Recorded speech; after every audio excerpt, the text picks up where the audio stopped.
welcome to the channel, and I'm glad you're going to hunt with me today. And I'm going to show you me missing twice. Could have edited this out, but it's real hunting. I mean, we all miss sometimes. So I left it in to let you see that. Also, I have a hunting tip that I want to share with you. And everybody's got their own way of doing things. This is just my way of doing them, and it works for me. So this is the way that I squirrel hunt. Bag limits. Have you ever wondered where that term come from? Man, I'm going to share that with you. Y'all enjoy the hunt. I think you're going to like this.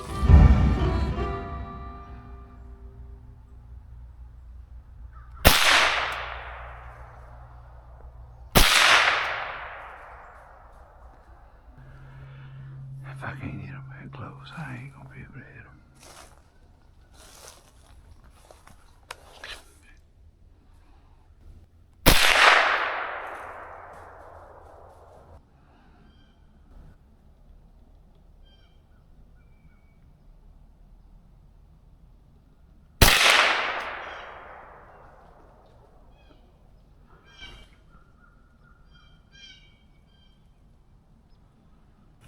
Alright guys, well that makes number one. You know, I knew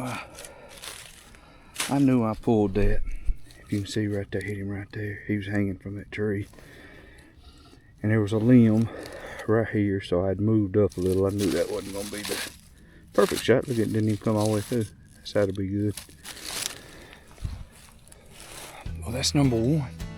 Let me show you a technique that's really helped my squirrel hunting success, especially after missing those two squirrels earlier. You know, a lot of hunters want to know why they're not seeing squirrels as they walk through the woods, and probably one of the biggest reasons they're not seeing them is because they're walking through the woods too fast and the squirrels are seeing them. Try this, see if it helps you.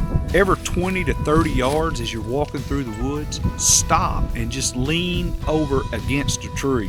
My grandpa used to tell me you need to look like a limb leaning against a tree. Stay there for 5 or 10 minutes. You know, a lot of my hunting is done with my ears. I'm listening to hear them running. I'm listening for those branches to shake. I mean, I'm always listening to see if I can hear them bark. And I listen to see if I can hear them cutting those hickory nuts or chewing on acorns, because when they're doing that, you can hear it's just kind of a squeak sound as their teeth cut into them. And if I can hear that, then I move the direction I hear it and lean back against another tree. And this is just the way I squirrel hunt. I do this the whole time I'm hunting. I walk 20, 30 yards, I stop, I lean against a tree 5 or 10 minutes. Eventually you'll get into some squirrels, and when you do, then if you want to, go ahead and have a seat or find a log to sit down. I always find a tree that's close enough that I could use it as a rest to put my gun against so that I can make a good shot when I do see one. Man, this is just one of the things that I do when I hunt. It helps me be successful. I thought I'd share it with you.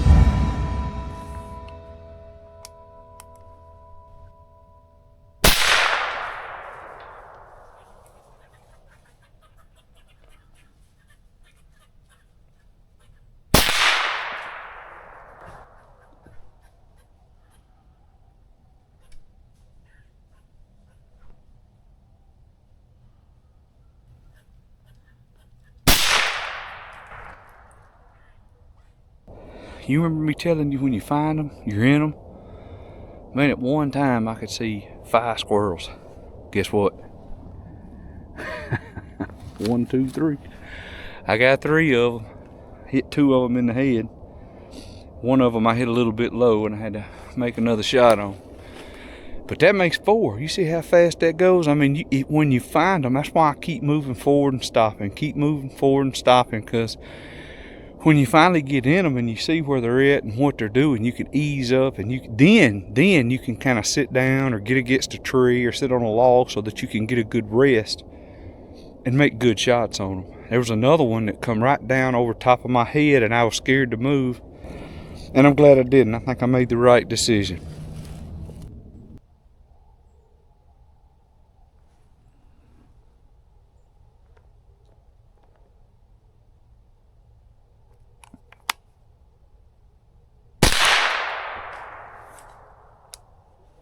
Man, did you guys know that the origin of bag limit, the number of squirrels you can carry, it was thought that early in the frontier days that those guys carried bags when they squirrel hunted, and as they would harvest a squirrel, they would put it in their bag. And when the bag got full and you couldn't put no more in the bag, you had reached your bag limit. And that stuck with the game and fish. I mean, everybody uses it, you know. The bag limit for the number of squirrels that we can harvest in Arkansas daily is 12. It's in 5 in some states. So it's pretty cool, isn't it? Some people had a little bit bigger bag than the rest of them. Anyway, speaking of bags, man, I want to show you mine. This is a Hunt Pal. It's pretty sweet. I get this thing off of, I got it off Amazon. Bought my buddies one for Christmas. The ones that I really wanted to buy a Christmas present for. And man, it is nice.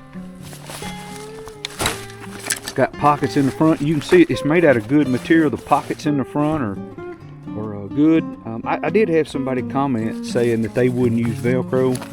They may have a point there, but for squirrel hunting, I'm not, you know, I mean, for the most part, the only time I'm pulling that Velcro up is to get a couple more shells, and I carry them in my pocket sometimes. But the cool part about this bag right here, this Hunt Pal bag, is it stays full of squirrels. I like that. So we haven't reached our bag limit yet. I don't know if I really want to clean a bag that size full of squirrel, but we hadn't reached it yet. We're going to go a little deeper, see if we can't kill 1 or 2 more, and then go to the house.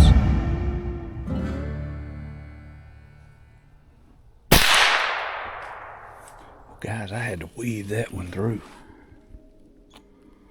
That one was tight right there. I didn't think I'd be able to get that one in there. And then when I squeezed the trigger off, the gun had not put another round in. It's always something. Good looking squirrel. What's up, guys? Y'all see that subscribe button? Man, y'all ease over and put your crosshairs on it and go click it for me. I really do appreciate you guys watching. Thanks so much. You know, as I'm cleaning these squirrels here, I keep thinking about how this hunt started, with me missing the first 2 shots. And it's got me thinking about the word the Bible uses for sin in the original Greek is harmatia. And you know what that literally means? It means to miss the mark, like an archer missing a target, or a hunter missing a shot. Isn't that interesting? We've all missed. Not just hunting, but in life. When I missed those shots earlier, I had a choice. I could have gotten frustrated and given up. I could have beaten myself up about it. Or I could have just kept dwelling on the mistake and let it ruin the rest of my hunt. But instead, I asked myself, what did I do wrong? How can I do better? And then I moved forward, and look what happened. I ended up with 6 squirrels. It was a great hunt. Our spiritual lives work the same way. We all miss the mark. We all sin. Romans 3:23 says, "For all have sinned and fall short of the glory of God." Every single one of us. But here's the beautiful part. God doesn't define us by our misses. 1 John 1:9 says, if we confess our sins, He's faithful and just to forgive our sins and to cleanse us from all unrighteousness. Just like I didn't let those missed shots define my hunt, God doesn't let your mistakes define your life. When you come to Him, confess your sins and ask for forgiveness through Jesus. He forgives you completely, and He doesn't hold it against you. But it doesn't stop there. He doesn't just forgive you and leave you where you are. He helps you get back up. He gives you another chance and says, okay, let's try again. I'm with you. Let's do this together. Maybe you've been carrying guilt about something. Maybe you feel like you've missed the mark too many times and God must be done with you. Let me tell you, He's not. Just like I got another shot after I missed and another, God keeps giving you chances. Not because you deserve them, but because that's who He is. He's a God of grace, a God of second chances, a God who specializes in redemption. So if you've missed the mark, don't stay down. Confess it. Receive His forgiveness and get back up. Your story's not over. God's not done with you yet. Just like these squirrels didn't go to waste, your mistake don't have to be wasted either. God can use all of it, even the misses, to make you into who He created you to be. Thanks for hunting with me today, guys. God bless you, and we'll see you on the next one.